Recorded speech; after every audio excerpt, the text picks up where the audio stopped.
Hi, I'm Gavin Nimon. I'm an orthopaedic surgeon from Glenelg Orthopaedics, and today I'm going to talk about nerve entrapment syndromes. The most common one you might have heard of is carpal tunnel syndrome, but there are a few that can occur in the upper limb, which is worth discussing. All nerve entrapments involve compression of a nerve as it transfers down the arm, causing some symptoms, usually with pins and needles or numbness, known as paresthesia, in the hands. The most common types of nerve entrapments that occur in the upper limb, for instance, are the carpal tunnel, where the median nerve gets trapped in the wrist, or the ulnar nerve entrapment, which is called cubital tunnel, where the ulnar nerve transferring around the medial aspect of the elbow, called the medial epicondyle, gets trapped. This is known as cubital tunnel syndrome. There are other nerves that can be trapped as well, particularly ones in the forearm called the post-interosseous, or a nerve even being trapped in the neck that can cause conditions or symptoms further down the hands.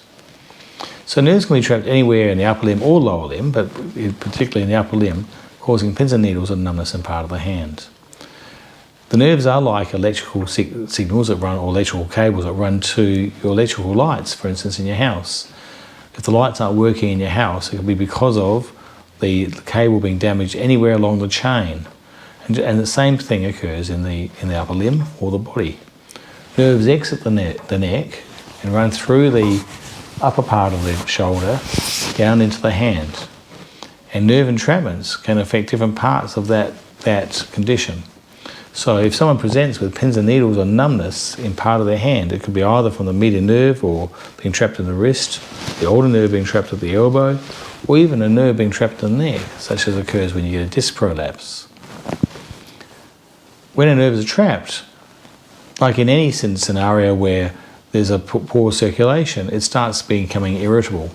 So if a nerve is being squeezed, what happens is the blood supply can't supply that nerve as well, and therefore the nerve gets hypersensitive, and initially it might experience pains or pins and needles, but then eventually the nerve can be quite seriously damaged and can lead to numbness in the hand.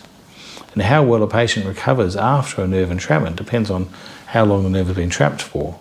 So if the nerve has been squeezed for a long period of time, such that the blood supply has been affected and the nerve is starting to die off, it might take longer to recover once the nerve is released. Of course, the recovery from a nerve injury or nerve entrapment relates to other factors too. General health, if there's some other factors going on in the body such that you don't recover quite as quickly, which can be affected by smoking or by the length of nerve entrapment or the age of the patient. So as I said, the most common nerve entrapment that occurs is a carpal tunnel, and that's where the median nerve running down into the wrist gets squeezed by the flexor retinaculum, which is tissue just underneath the skin. There's this tight canal where the nerve runs along with tendons, and in some people they might have a slightly smaller canal, such as ladies who have got a smaller area for tendons to run in, or as we age our tendons become thicker and made worse by doing manual duties, squeezing the space that the nerve is travelling in and putting more stress on the nerve. The nerve itself is quite big, but it doesn't take much pressure on the nerve to actually cause some irritation to it.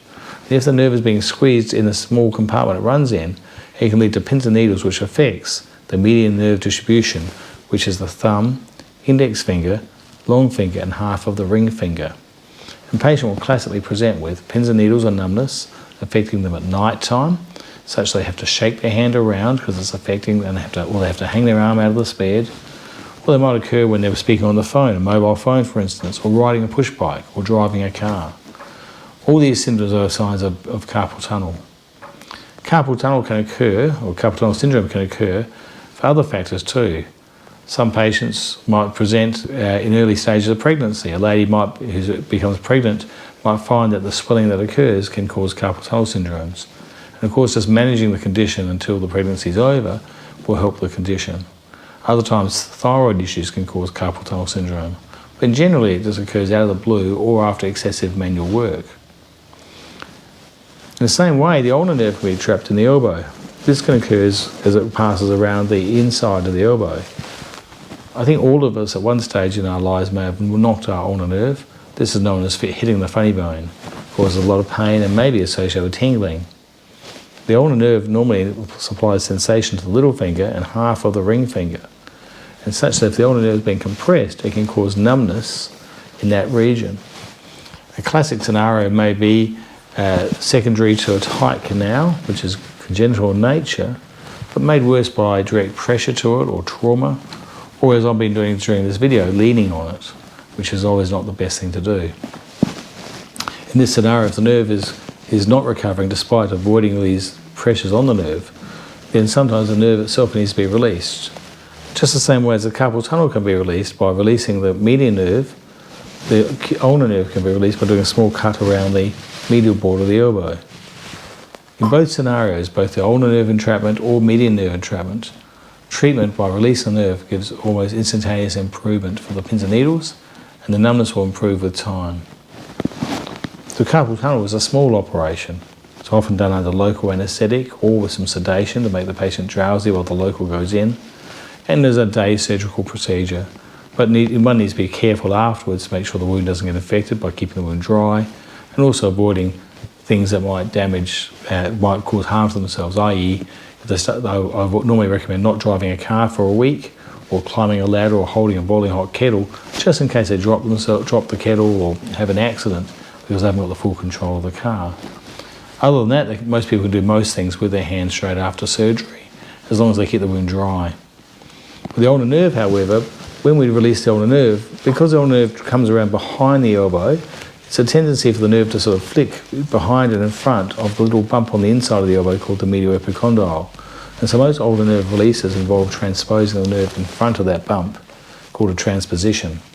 In that scenario, we like to keep the elbow flexed for a few weeks so that the nerve stays in that position, doesn't flip back to where it was. And consequently, the patient is transferred home with a sling on, allowing to do some simple exercises but avoiding going out into full straightening position for a period of time. This will limit ability to work. Whilst you can do most other activities, certainly driving a car should be avoided during this time while the sling is worn. Release of the ulnar nerve or the carpal tunnel can have instantaneous and very, very high successful results, but they're not guaranteed because there can be other causes of nerve symptoms that can look like carpal tunnel or an ulnar nerve entrapment. Entrapment of the neck, of the nerves in the neck, i.e. at the C6 region it's called, can lead to pins and needles and numbness affecting the same distribution as that affected by the median nerve.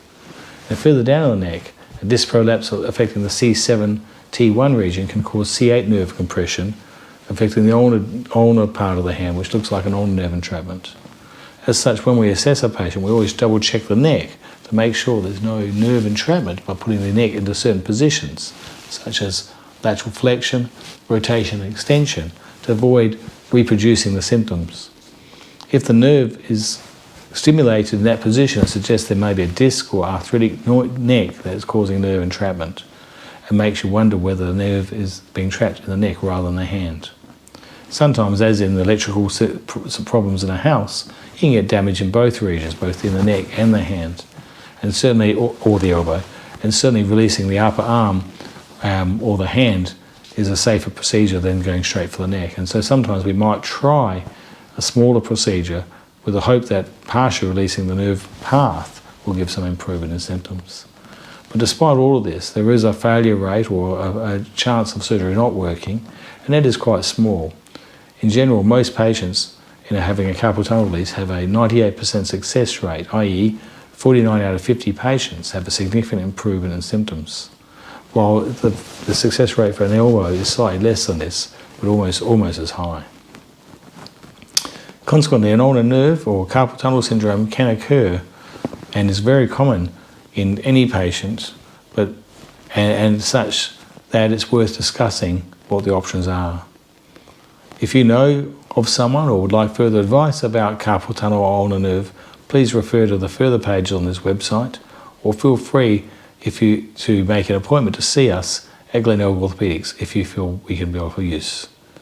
Once again, I hope this little information is of use to you, and always consult your general practitioner for further advice if you want more information. Thank you.